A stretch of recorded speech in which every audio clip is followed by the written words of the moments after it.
तर मंडळी, कोकणातील धामापूर हे अत्यंत निसर्ग संपन्न गाव आहे.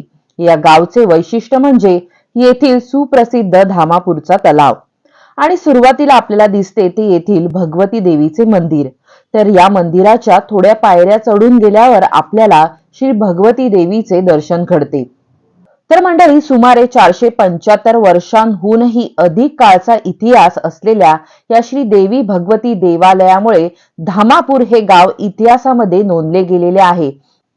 तर मंडळी, या मंदिराला लागूनच अंडाकृती रचनेचा एक अतिशय सुरेख असा तलाव आहे.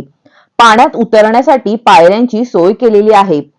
या तलावाविषयी एक आख्यायिका सांगितली जाते. ती अशी की फार पूर्वी धामापूरमध्ये ज्यांच्या घरी लग्न समारंभ असेल ती व्यक्ती लग्नाच्या आदल्या रात्री फुलांनी बनवलेले दागिने एका परडीत घालून ते तळ्यात सोडत असे. दुसऱ्या दिवशी त्या परडीतील दागिने सोन्याचे झालेले असत. लग्न समारंभ आटोपल्यानंतर दुसऱ्या दिवशी ते दागिने पुन्हा तळ्यात सोडले जात असत. खूप वर्ष असं चाललं. मात्र एका व्यक्तीला दागिन्यांचा लोभ झाला आणि त्याने ते दागिने तळ्यात न सोडता स्वतःकडेच ठेवले. त्यावेळी भगवती देवीचा कोप होऊन ही प्रथा पुढे बंद झाली. स्थानिक संस्थेमार्फत या तलावामध्ये बोटिंगची सोय उपलब्ध करून देण्यात आलेली आहे. या तलावाचे वैशिष्ट्य म्हणजे कितीही पाऊस पडला तरीही या तळ्यातील पाणी कधीही वाहत नाही आणि कितीही दुष्काळ पडला तरीही येथील पाणी हे आटत नाही. हे मंदिर पुरातन असून ह्या मंदिरावरील कोरीव काम हे आपले लक्ष वेधून घेते.